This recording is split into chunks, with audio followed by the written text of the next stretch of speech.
Innuos is a Portuguese company that's made a name for itself with its range of music streamers and servers. They seem to be very popular with manufacturers demoing their equipment at shows. I'm sure that tells you something. A new range of network players has been added to their lineup. Unlike the Zen models, the 3 Pulse network players have no CD ripper. Each model has 2 modes of operation. In standalone mode, you use the Innuos Sense app to play music through your streaming service, such as Tidal, Qobuz, Spotify, etc. Also to access internet radio, a NAS drive and other apps. The Sense app becomes your digital hub, allowing you to use other streamers on your network. In endpoint mode, the Pulse will connect to a main music server. That could be an Innuos music server, RuneCore, HQ player or Logitech media server.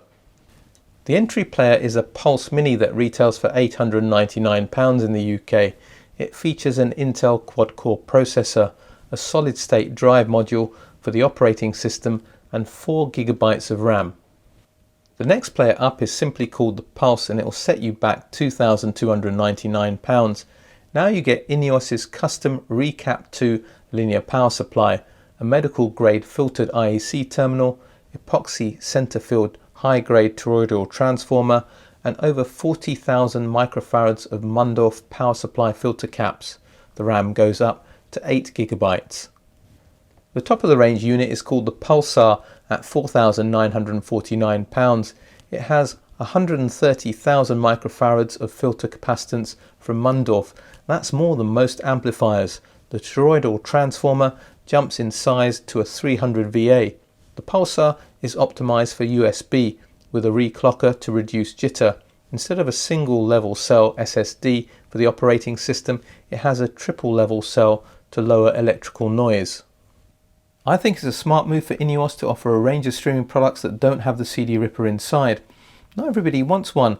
For example, there are websites out there that offer downloads of high-res music that you can access directly, and you might not want any physically stored media altogether. There's people out there, I'm sure there's people watching this, who solely and exclusively access their music through their streaming service. That might not be the traditional audiophile way of doing things, but you're not going to hear any objections from me. I'm all for this hobby being as inclusive as it possibly can be. Hifi Rose is a Korean company that's gaining popularity in particular for its streaming products. They've launched a new streaming amplifier, the RS520, costing £3,399.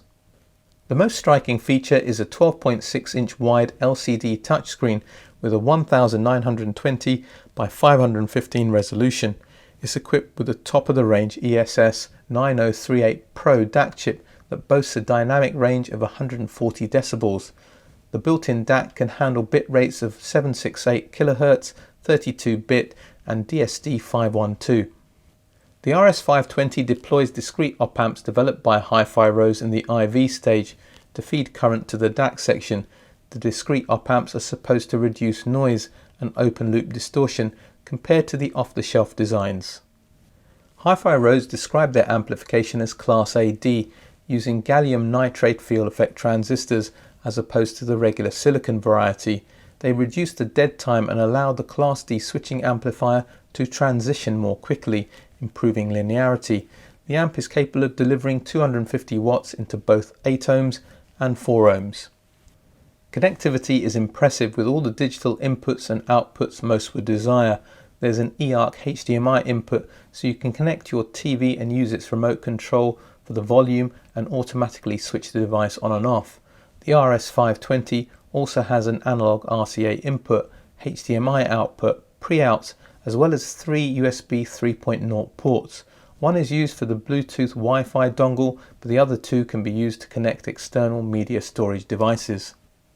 There's a 5-band parametric EQ that will allow you to adjust frequencies by plus or minus 10 decibels, as well as the Q factor, which determines how steep or gradual the slopes are.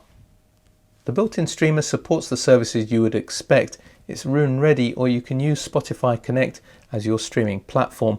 Alternatively, use the proprietary Rose Connect app, which works on iOS, Android and PC devices. It has a host of features including CD ripping and will even allow you to play up to 4K video files on its display from connected storage devices. It's pretty clear that Hifi Rose have gone squarely after Naim and NAD with the RS520, offering a lot more power and a much bigger display than the Unity Atom or the M10. Now the eagle-eyed of you that watched my video last week will already be aware that that unit's here for review, and I can tell you that it's very well built. It's a joy to interact with. If you want to find out what it sounds like, you're going to have to wait for the review. PSB continue to celebrate their 50th anniversary this year with their Passif 50 speakers. They sell for £2,499 in the UK. The open-grained walnut veneer cabinet, magnetically attached, woven cloth grills and dedicated stands all evoke a sense of nostalgia. Inspiration is drawn from the Pt.2, which was first released in 1974. According to the founder and chief designer Paul Barton, the Pt.2 was the first speaker to truly embody PSB's design philosophy, tonal accuracy, spatial realism and freedom from distortion, core principles developed through research at Canada's NRC that have stood the test of time. Don't be fooled by the retro looks though. This is a modern speaker with a 1-inch 25mm titanium tweeter, 6.5-inch 165mm mid-woofer and an 8-inch 200mm passive radiator. So even though it looks like a three-way, it's actually a two-way design. The tweeter employs a powerful neodymium magnet with ferrofluid damping to improve power handling and reduce distortion. The phase plug in front of the tweeter dome directs its output to ensure wide and consistent dispersion. The felt pad surrounding the tweeter helps to minimize edge diffraction. The mid-woofer and passive radiator have cast aluminium baskets for improved structural integrity. The filleted rubber surround helps to dampen resonances from the paper cones to lower distortion and is claimed to result in a smoother response. For those of you interested in specs, the Passif 50's low frequency on-axis response is 50 Hz at -3 dB with an in-room sensitivity of 89 dB. Impedance is rated at 6 ohms, dipping down to a minimum of 4 ohms. The crossover is a Linkwitz Riley 4th order set at 1800 Hz. I've owned PSB speakers, so there's certain things that I've come to expect from a Paul Barton design. He's a very smart designer that makes sensible choices, so I'd expect the Passif 50 to offer good performance for the money. He's also very much in that camp to make sure that the speaker measures as well as it possibly can and is free from coloration, so expect a fairly neutral response. There is something that puzzled me slightly, and that is looking at the specs. This is a large stand mount speaker with a passive radiator, which normally means that the bass digs down deeper than what you get from a typical ported type of enclosure.